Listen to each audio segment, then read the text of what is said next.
Are we ready to go? We're ready to go. Thank you. Okay. Well, the usual way to start these things is to thank the organizers for inviting me up. I would desperately rather be up where you are than where I am, but here we are anyway. So thanks for having me. The chat today, the last days for true, the Croy Hoard revisited. This is just one of the sort of little artifact stories that I'm really excited about in the current project that I'm doing at the National Museum. I've only been at the National Museum since 2018. Prior to that, I was a lecturer in archaeology at the University of Glasgow and for a short period of time at the University of Chester.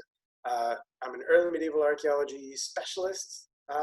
Death and burial has been my thing, the earliest days of Christianity, but as you'll see, this is a new project that's taking me into a really exciting area. And within that, Moray and the northeast of Scotland really has an important, a critical story to tell that hasn't really been told. Not because the evidence isn't there, but the evidence hasn't really been put together in a sympathetic way. Let's just get to it, shall we? I know that this audience won't need much of a primer here, but as this is being recorded, I thought I might as well lay out what I'm talking about. The term for true is one of several provinces of Pictland, Pictavia, and it seems to be the leading province. The king of Fortrue from about the late 7th century onwards is essentially the over-king, as it were, over the rest of the Pictish kingdoms. And increasingly from the 8th century, the Pictish kingdoms are the dominant force in the north. So you are really talking a sort of Games of Thrones-y kind of king in the north situation. And Fortrue in particular is used in the Irish annals. It seems to be a Pictish word, but it's rendered in Gaelic. Fortrue and Fortren of Fortrue is used interchangeably for the Picts, basically from about the late 7th century through to 900. The last use of Fortrue in the Irish annals is in 904. And at that point, you get a new term introduced, which is Alba. And Alba is just a Gaelic word meaning Britain, but it seems to be that the kingdom, formerly known as Fortrue, or the kings of the Picts, are now going by another word, the kings of Alba. And the question is whether this is just a straightforward rebranding. Have the Picts just rebranded and are now speaking Gaelic and have called themselves something different? Or is Alba substantively different from what came before? And I think it is quite different from what comes before. And you can tell just by looking at this horrendous map. I grant you that this is not the sort of clearest map in the world, but I think the messiness of a map like this really explains what we're getting at after about the 9th century. What used to be a big, sort of big letters over all of Scotland, virtually saying Picts here or Pictland. Now you have a mosaic of different sort of regional hegemonies, regional powers. You know, the Orkney and Shetland are now under Norse control, certainly from about 900. They're under sort of Norse control. The Western Isles similarly fall under Norse control by around 900, if not earlier, probably earlier there. And then the former kingdom of Dalriada, where the Scots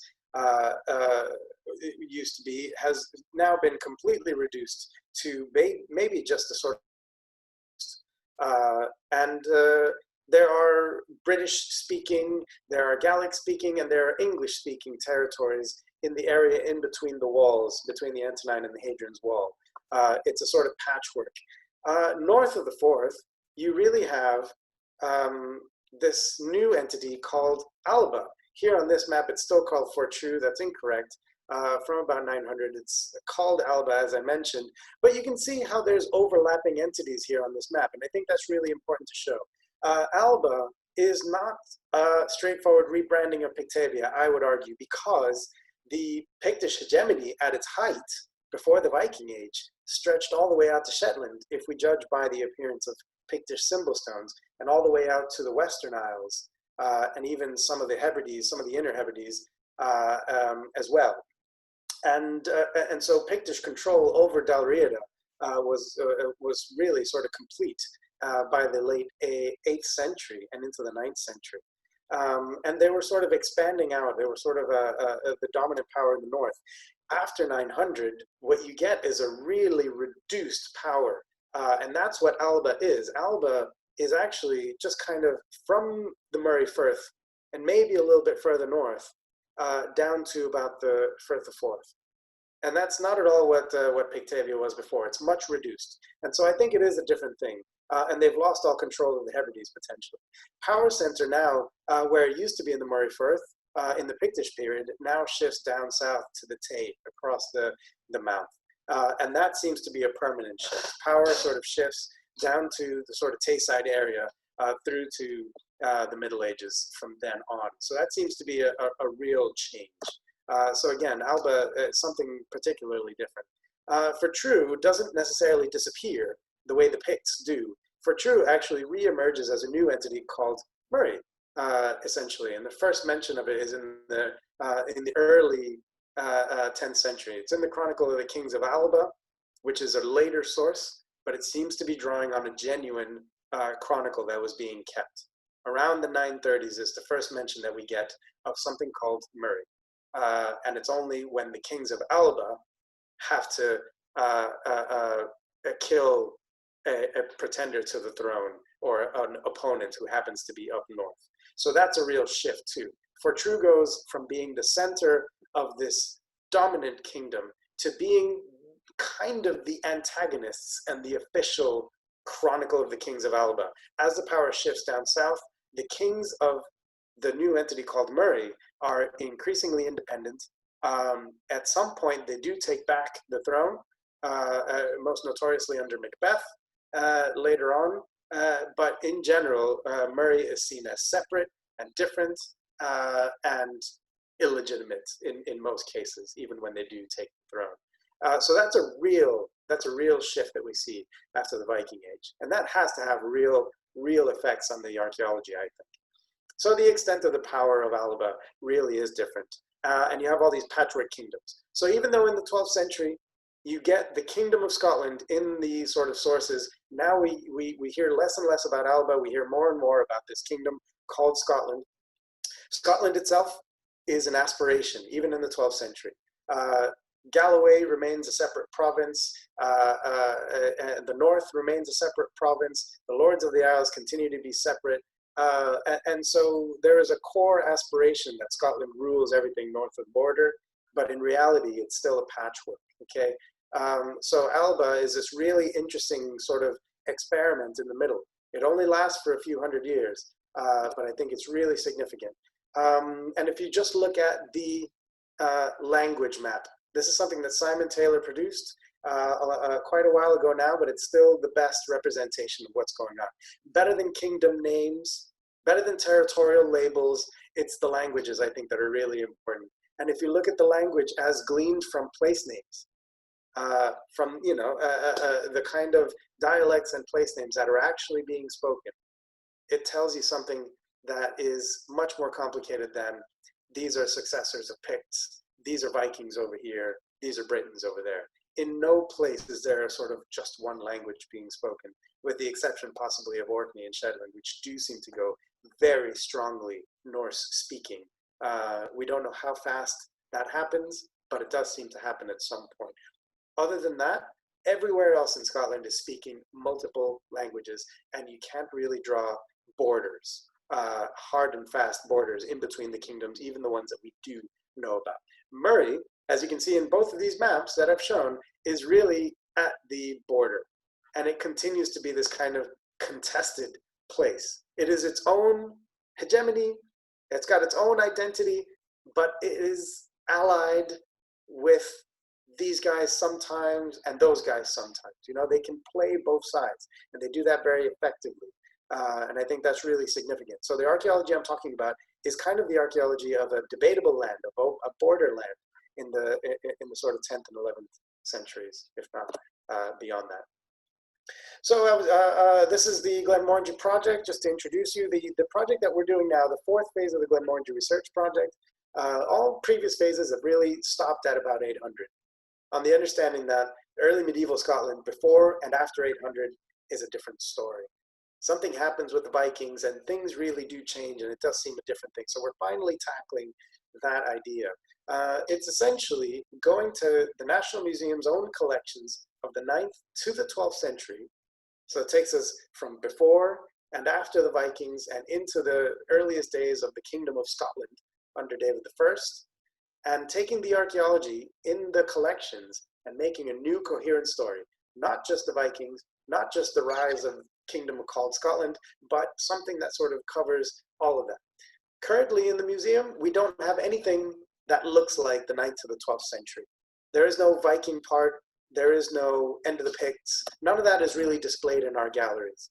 Our galleries are not really chronological, but people that come to the galleries do desperately want to know about, for instance, the Picts or the Vikings, and topics like these, chronological topics. And so we're sort of realizing that we do need to, so the thematic approach that we've tried, which is carved stones here, life and death over here, burials here, food and hunting here, is, I think, a really advanced way of doing a museum.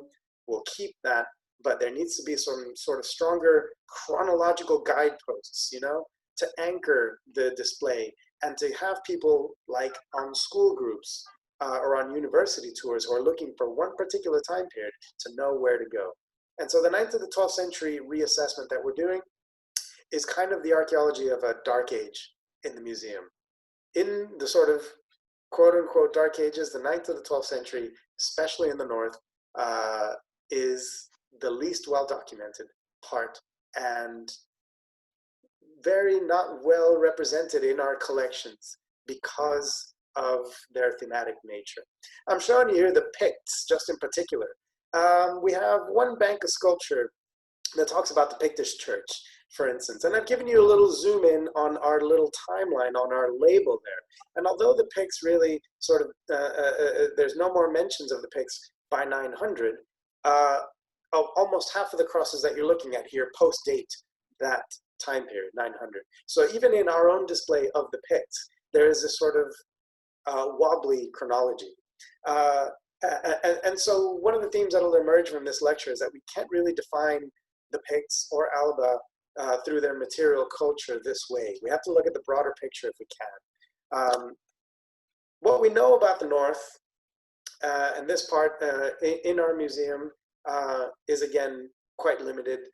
From the Viking Age onwards, the attention really shifts out to the Western Isles and Orkney, where we're getting lots of Viking burials and lots of Viking settlements.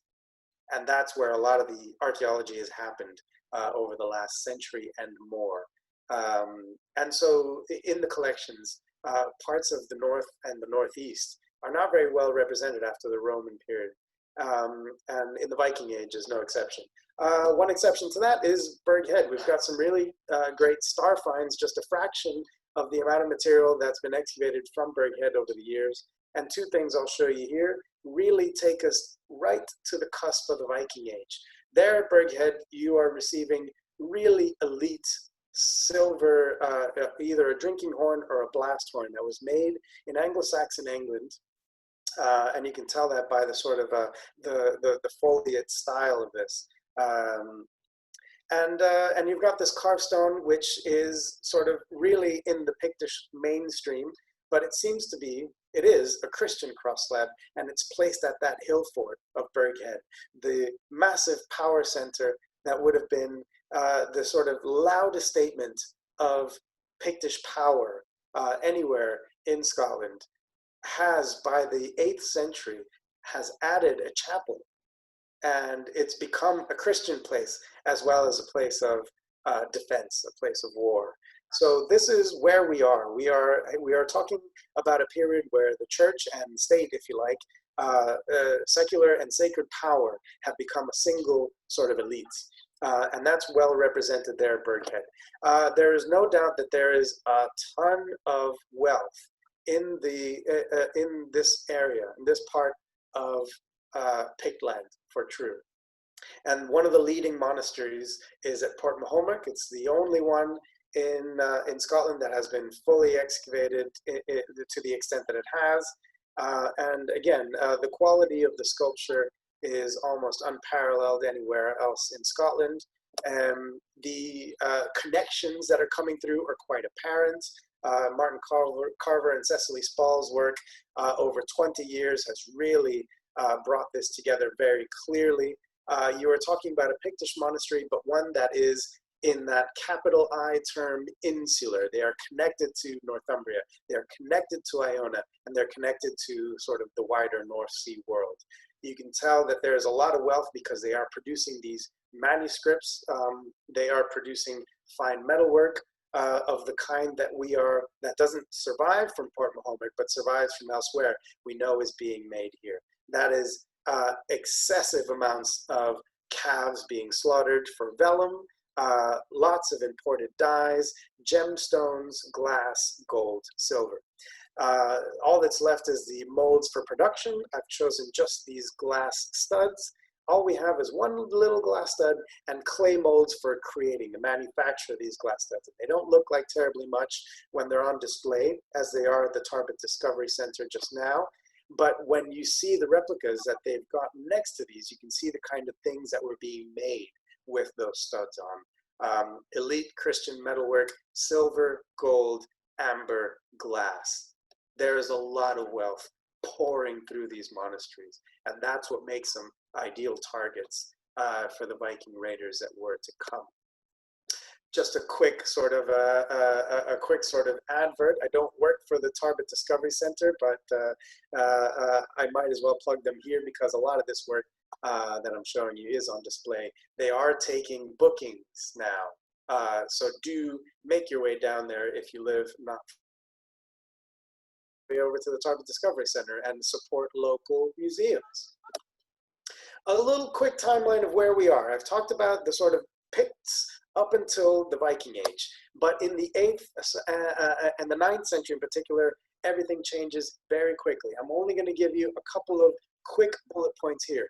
The very first raid that we know of in Scotland is on Iona. It's 795. It's one of the very first raids anywhere. And the first raid in England is in Lindisfarne, again, the top monastery in Northumbria. The Vikings know exactly what they're doing. It looks like they've got some kind of informants. They look like they know the seaways by the time they arrive here. And so, you know, the Vikings are not as much of a bolt from the blue as people have made them out to be. They are navigators, and they talk to other navigators, and they know of the sort of countries out over the horizon. There's probably Scandinavian traders working in Britain since before the Vikings, but I'll move on from that just to say that the very first targets were these monasteries where a lot of the wealth was concentrated.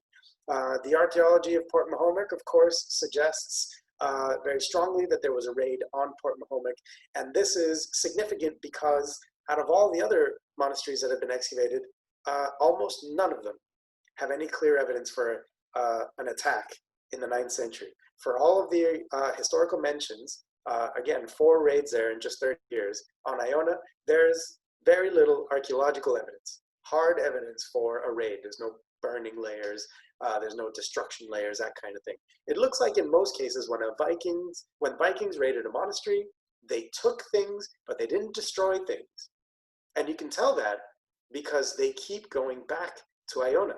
This implies that there is still something to come back to. They've left it standing. The wealth continues to flow into places like Iona. They don't want to take apart the host as a parasite. You want to leave it alive and be able to come back, okay?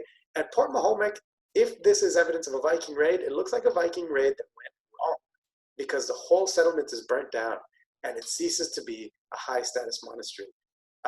It continues to be a church, interestingly enough, but the monastic element of it seems to dwindle away.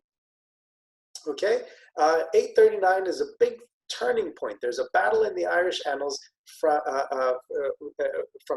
between the Gentiles, the Vikings, the pagans, and the men of Fortrue, okay? Alex Wolff suggests that this probably took place in Moray, in the core of Fortrue. It seems to be where a lot of the ruling class is demolished. Filling in the power vacuum there, a lot of pretenders come in. Kenneth MacAlpin sees his moment, and sort of history proceeds from there. So 839 is this turning point where the dynasty that had been in power for Fortrue for very long seems to be decimated, and everything changes after that. After that, we get only very hazy mentions of Vikings in Scotland because the coverage isn't very good. But in the 860s, the Viking heathen army, the Viking Great Army, is now in England, and they are winning battles. They are taking over. Viking Dublin, the settlement of Dublin has been established. We are now fully in a, if not colonization, we are in a sort of conquest phase, a settlement phase. And we get sort of not necessarily evidence of settlement here in Pictland, but we do get splashes of these waves of settlers that are sort of doing well. They're planting roots in our neighboring areas. And we get some of the action here in Scotland, but only sort of refracted somehow.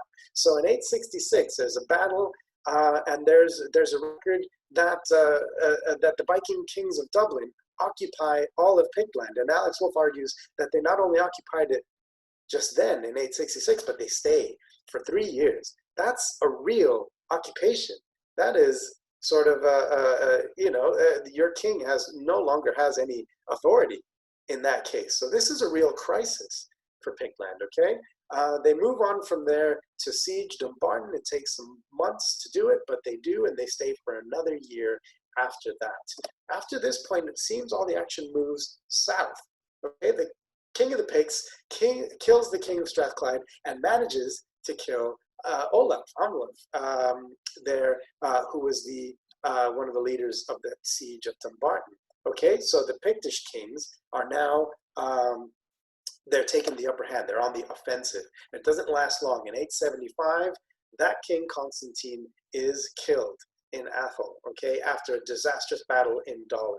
So again, the geography of the Viking attacks that we know about has shifted south, where maybe it started in the west and in the north. It has now shifted south, and that seems to be where the power is really shifting, and that's why the Vikings are interested in that area. Okay, in 878, we get a mention in the Irish annals that the relics of Columba have had to flee from Scotland. At that point, they're ensconced in Dunkeld. It means that there has been an unrecorded attack in Dunkeld. Again, deep in Athol at this point. We have some spurious late saga claims that Earl Sigurd has conquered Moray and maybe even built a fort in Moray. I don't know how much we need to believe that. But in the 9th century, we do get more action up north. And then finally, one of the kings is slain by heathens. So the Vikings are not just slashing and burning. They are now in the business of conquering, of domination. And they never manage it for most of Scotland, but as we'll see, they do make inroads.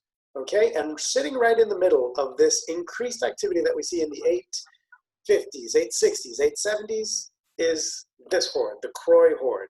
Okay, this has been one of my obsessions as part of the Morangie project.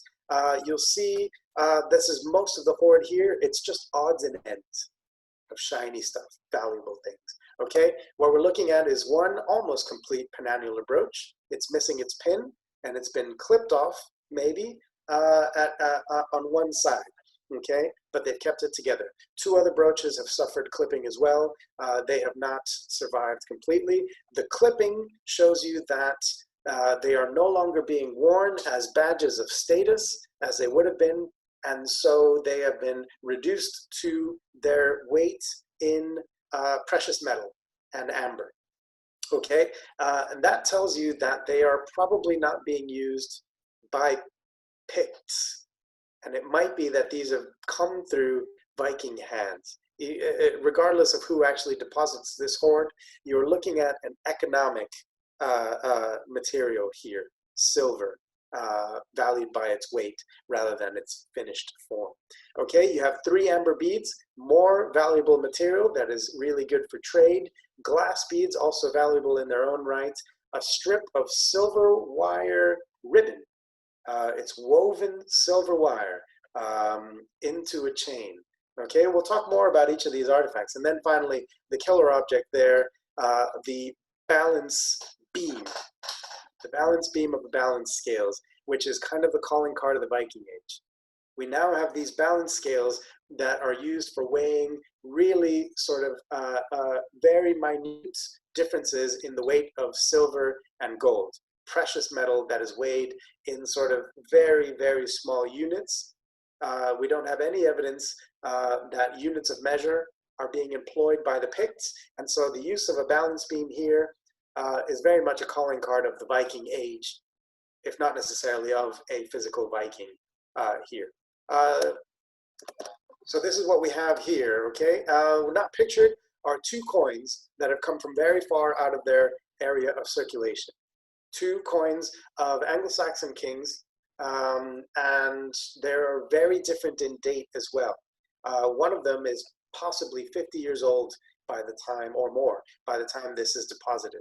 And indeed, some of these beads might be very old as well. Some of these beads are Pictish beads, they're hard to identify. So it looks like you've got a collection of valuable objects that have been cobbled together here. It's been called a jeweler's hoard because it's odds and ends of things that you can make things with.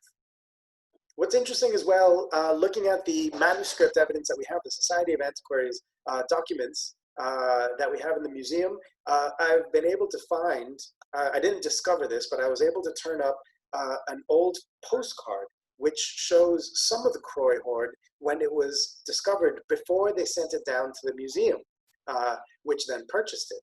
And it shows at least one group of objects that hasn't survived. And so we wonder how much of the Croy Hoard didn't actually make it down to Edinburgh. It's been, James Graham Campbell says that there's at least 1 coin that was reported initially that didn't make it down to the museum.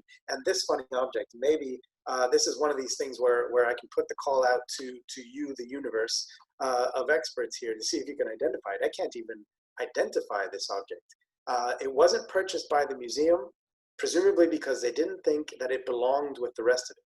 It was found a few hundred yards away from the rest of the hoard, but to me it looks early medieval. It looks kind of like a penannular brooch, but not quite. There's no exact parallels of ornament or of style, but it looks like a very strange penannular brooch that's been chopped up.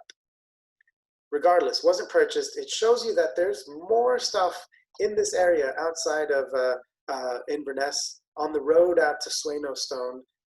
In fact, this is a map of where we are. The Croy Hoard there, just near what is now Inverness Airport, right in the center of this navigational highway, motorway. Port Mahomet there, Berghead, where all the wealth is coming in. Another grand monastery now discovered, well, proved anyway, by the Northern Picts project there at the University of Aberdeen. Shout out to Gordon Noble and James O'Driscoll for that work. And Sweno Stone, of course, a massive stone of around this time period. So we're at the epicenter of lots of throughways by road and by sea. Another example of a hoard kind of like this, with metalwork and beads and odds and ends, is from Orkney.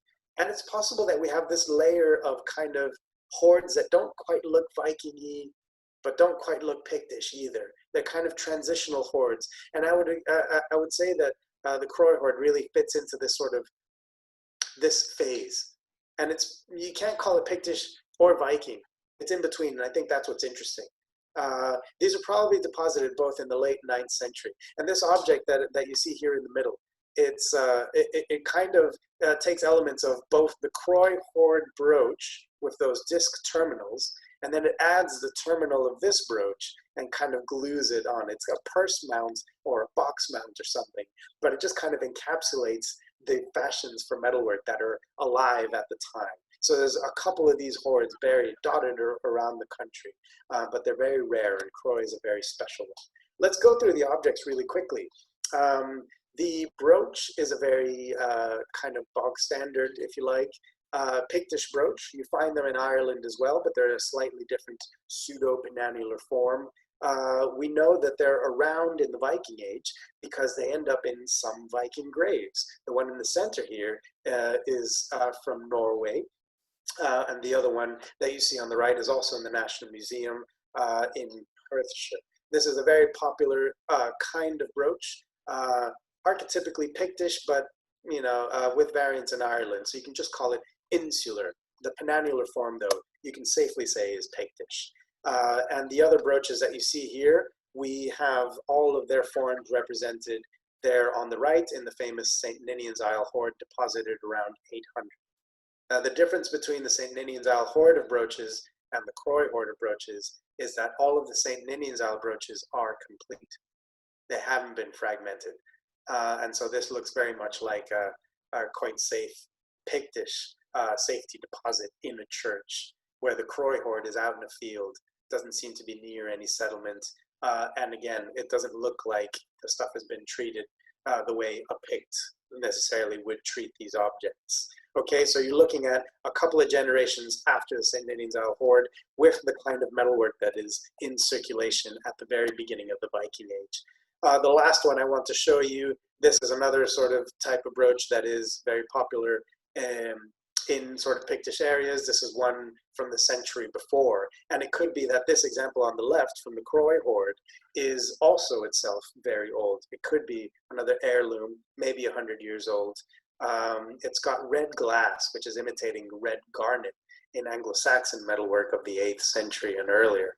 So that tells me that that these things are probably heirlooms at the time. So the fact that they've been reduced to sort of hack silver is more of an insult, I suppose, to how they were intended. The Croy Hoard, when you put it all together, really looks like your badges of office, your brooches. This is the sort of instead of crowns, this is what kings and lords wore. These brooches made of silver, less frequently of gold. And then you have the raw materials, essentially, to make something like this. You've got your amber, the insets of the Croy Hoard are amber. You've got blue glass, the insets of the St. Ninian's Isle hoards are blue glass. You've got silver coins and silver strips of material. And then the balance beam, maybe to weigh out this little increments. And that's why it's been called a jeweler's hoard. It looks like the raw materials and the finished product, and they've been taken up by somebody and then deposited in a sort of hit and run, maybe. A lot of it depends on what kind of date the Croy Hoard is, and that's where the debate is, okay? What's interesting is that the coins that you've seen here on the right, both of them are pierced twice. And that means that they're not used as coins, they are used as something else, a pendant perhaps. And it's been argued maybe coin weights is another possibility, that they were sort of used as weights on one side of the balance scale, because coins of this time period are known to be a set standard weight and a set quality of silver, although that doesn't really always pan out. Maybe they're being used as weights and they're sort of kept on a string for safekeeping.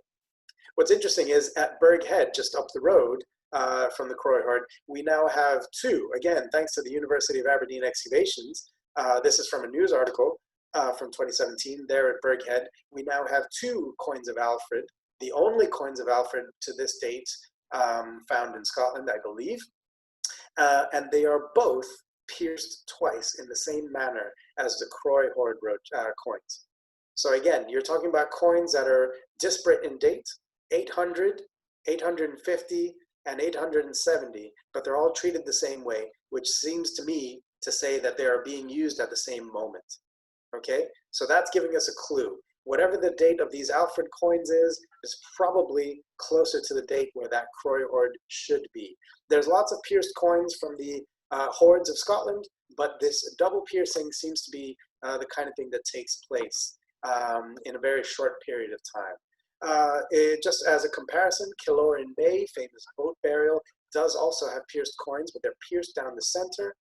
It looks like they're being used as coin weights there, or coin pendants of the kind that you see there on your right-hand side in the Galloway hoard. Okay, that's an object where a bead has been perforated with a swivel ring and it's pierced through the center of an Anglo-Saxon coin of the same issue as the ones in the Croy Hoard. Okay, and there's another example of an heirloom coin, a coin that's been in circulation for almost 100 years by the time it is reused and deposited this way. We have another example of a pierced coin from another hoard of around 875. That's at Talnotry on the other end of the country. All of these things are telling me that the Croy Hoard is possibly to be pulled a little later, maybe 875 rather than 850. The silver chain has very few comparable examples. We have one from a Viking burial of the 9th century at Ballinabbey on Alba, and one from the True Hiddle Hoard, 868. It seems to be now, in the latest reckoning, an insular rather than a Viking type of metalwork. Really fine silver.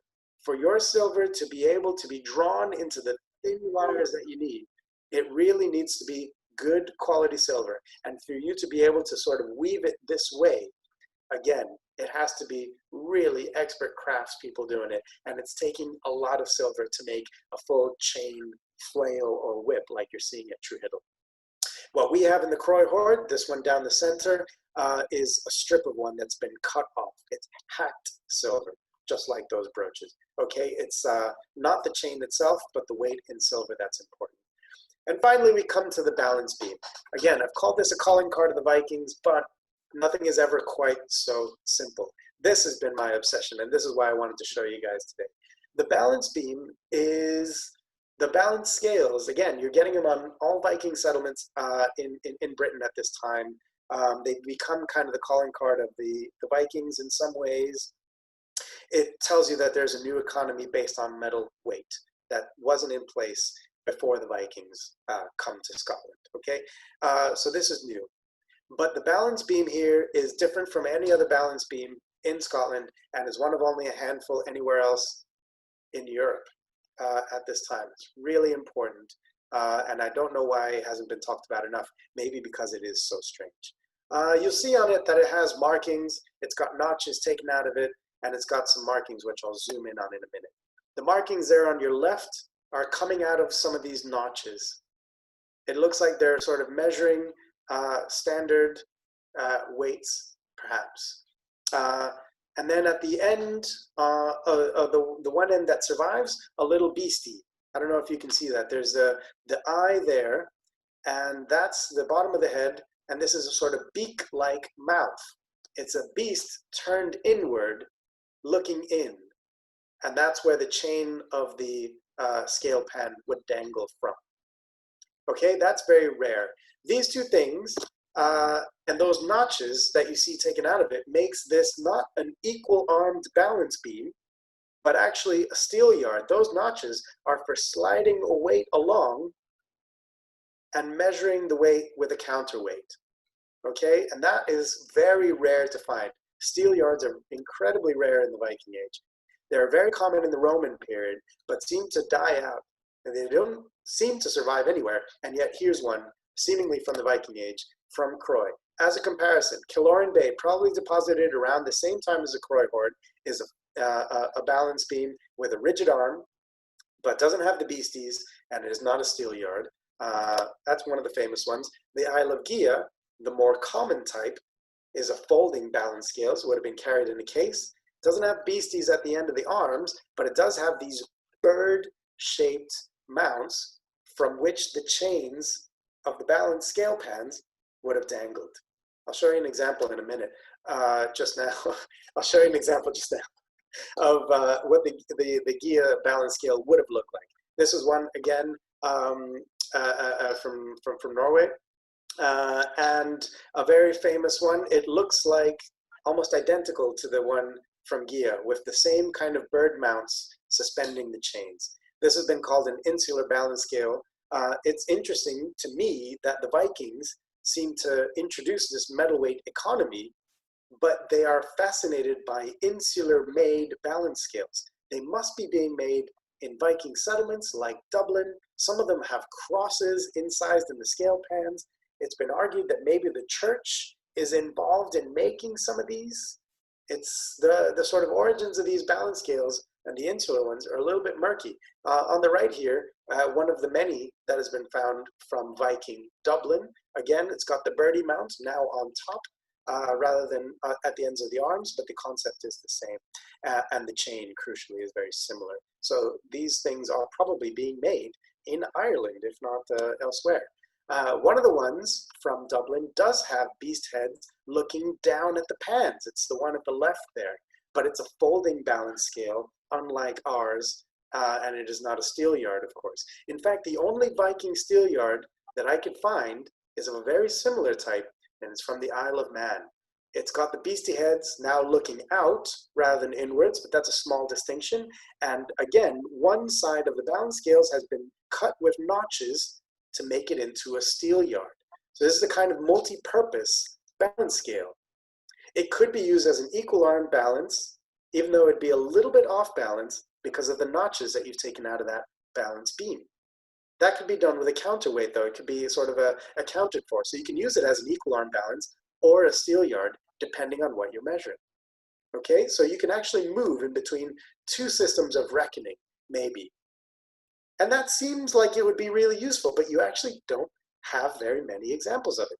The one from Ronald's Way also has these markings. Here they've been chalked up so that you can see them more clearly. It has these notches, and then at regular intervals, a little line drawn, just like you have there in the Croy arm. So there at Croy, you're getting something that is going on at the heart of the new Viking economy based around the Irish Sea. Whatever's going on in Dublin is also seemingly going on in Moray. So that's interesting. Steelyards are, again, incredibly rare. They are used in Byzantium. There's one famous example from Meestermeer in Gotland, but it's quite late, 11th or 12th century. They both have these counterweights, these sliding counterweights that are usually in a biconical form, like you see there. There's nothing really in the 9th century to say that the Vikings are using these. However, we do have examples of these biconical weights from two of the most famous Great Army metal-detected sites, Cottam and Torksey.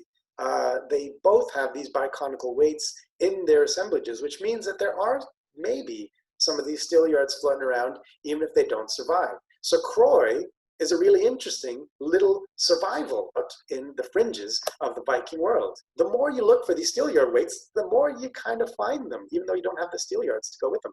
There's one here, this sort of domed weight with a really elaborate sort of bronze fitting there on top. I think that's one of these suspension counterweights as well. I think there's more of these things floating about.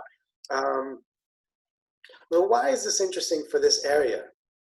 Port Mahomet, where we kind of started here, again, is famously raided in the Viking Age. There's your burning lair. You can see it all across the blackened soil there in this aerial shot of the excavation. And a lot of the stones are broken. There's slash marks, terrible sort of vicious wounds to the head on a couple of individuals dated to the Viking Age. It looks like Port Mahomet suffered an attack, whether it's a Viking attack or not. This has kind of overshadowed Port Mahomet. It's made the Vikings into the sort of the people who stop the settlement of Port Mahomet, but they don't stop it. They only transform it. As Martin Carver and Cecily Spall's book shows us, the metalwork shop there goes from making church plate to secular material culture. And the kind of things that they're making are lead weights and silver ingots and mounts for clothing, buckles, pins. And the other thing, which is really mysterious, they're making weights. And the kinds of weights that they're making are not the kind of weights that we find in Viking Dublin or anywhere else. They're making these bulbous, biconical, what I think are pendant weights. And they're only being found, according to the monograph, they've got a parallel in Denmark. So we're talking about something very different. It's not classic Viking Age. Whatever's happening at Port Mahomet, it's not suddenly covered in Viking material. It's covered in weird things. And Port Mahomet goes on to be a borderland. It goes on to have this classic Viking hoard of a century later, deposited right in the churchyard. So you know the churchyard is still standing. It's got this mixture of sort of Viking, English, and Carolingian coins. It's got these arm rings that are being used in Orkney. It's a sign of how things have changed. And Moray is at the sort of crossroads And this is one of the only silver hoards that we have anywhere in what becomes Alba. It's the only one before 1000.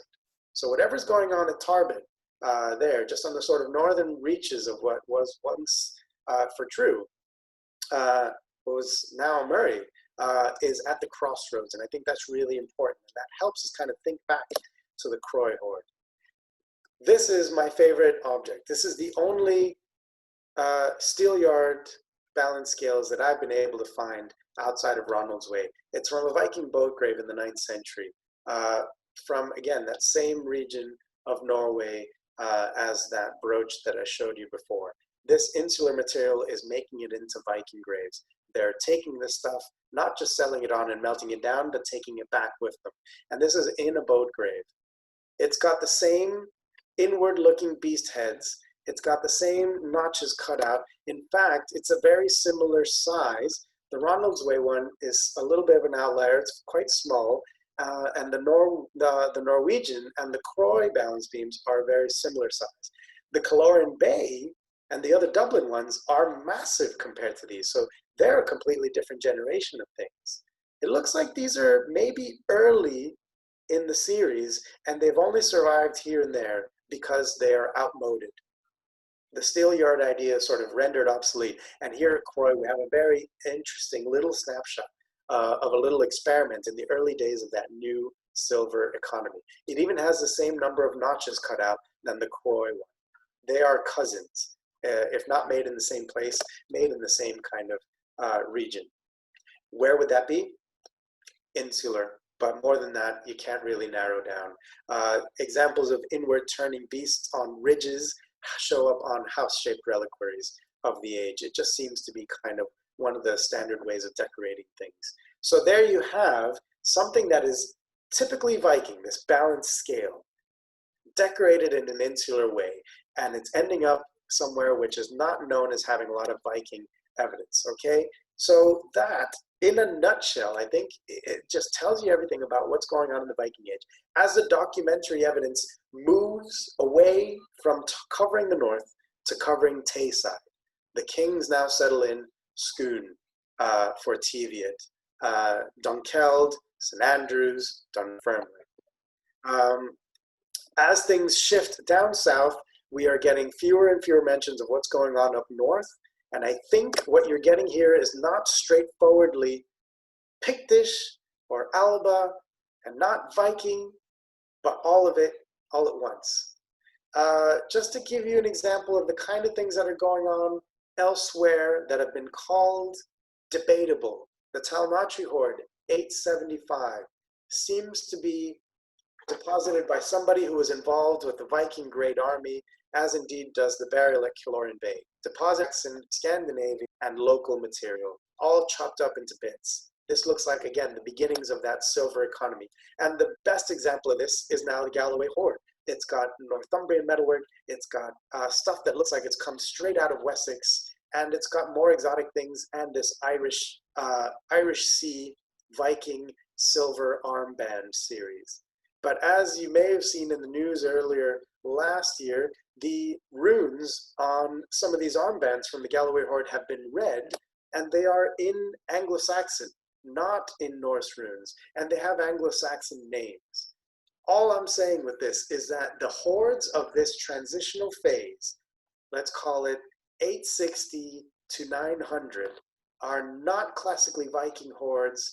They are somewhere in between, and there are more than just Vikings involved in hoarding and raiding and taking tribute in silver, sometimes even chopped up church plate.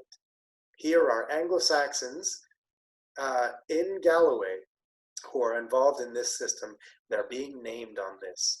And I think with these other hoards at Talmatry and Croy, you are getting something similar. It's a mix of things. Just to come back to Moray, what else is going on? There's lots of Anglo-Saxon material culture in the Moray Firth area from the beginning, from the 6th century.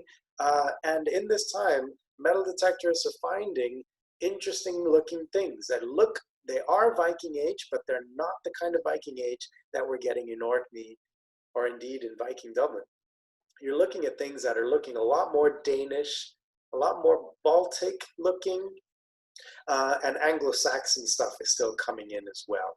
What's going on in the Moray Firth is a Viking age, but not the sort of Viking age that you're getting in the west and the north. It's linked by sea to these places, and this predates the Viking age. There is one of only two, I believe, shattas coming from Frisia in the continent, coming into Scotland. Only very few make it to Scotland, and one of them is in East Lothian, where there is Northumbrian settlement, and one of them is there, Port Mahomet, before the Vikings. After the Vikings, they're making the kind of ornaments that go with that Clarkley Hill assemblage, secular horse gear and things like these. That's looking, again, Anglo-Danish, you could call it, more than Norwegian. One last really exciting link that has been made by Mark Blackburn in a paper of a few years ago now. What you're looking at is the largest gold hoard anywhere in Norway, deposited around the same time as the hoards that we've been talking about today. These pendants that you see there have gold coins of Louis the Pious, of Anglo-Saxon coins. One of these is an imitation. You can see it. It's very distinct if you know what you're looking at. It's an imitation Louis the Pious gold coin. The same imitation gold coin, stamped from the same die. There's another one found in Elgin. Mark Blackburn points to these two, says there's one of these that ends up in Elgin, one of these that ends up in this major gold hoard in Norway around this same time. Okay, so again, the Moray area is not only in receipt of a lot of money, there's a lot of wealth swimming around, but they are linked in to the largest, the sort of most prestigious trade networks of their age. So what I'm saying then, all of this is a work in progress still, but the Croy Hoard is very significant, a snapshot of a kingdom in complete, maybe crisis, or maybe they are writing out the crisis by sort of playing both sides, okay? The Picts for true themselves are, I'm arguing, should be given the chance to be more involved in the changes of the Viking Age, rather than just have it be Vikings coming here and imposing a new thing. I think in Moray, we are seeing signs of sort of being a little bit more able to play both sides, kind of read the way the wind is blowing, okay? And in Moray Firth, more generally, I think we need to look more towards the North Sea, the links to Anglo-Saxon England, as much as the links to the Viking world or to the Irish Sea world. They're both really significant in here. The cult of Columba is really big in this area. The Pictish sculpture, of course, is its own culture, its own identity, but they are also in receipt of really high status elite stuff. They are in touch with where the power is at the time. And I think I'll just leave it at that, okay? Follow us on social media for more updates on the project. Thank you very much.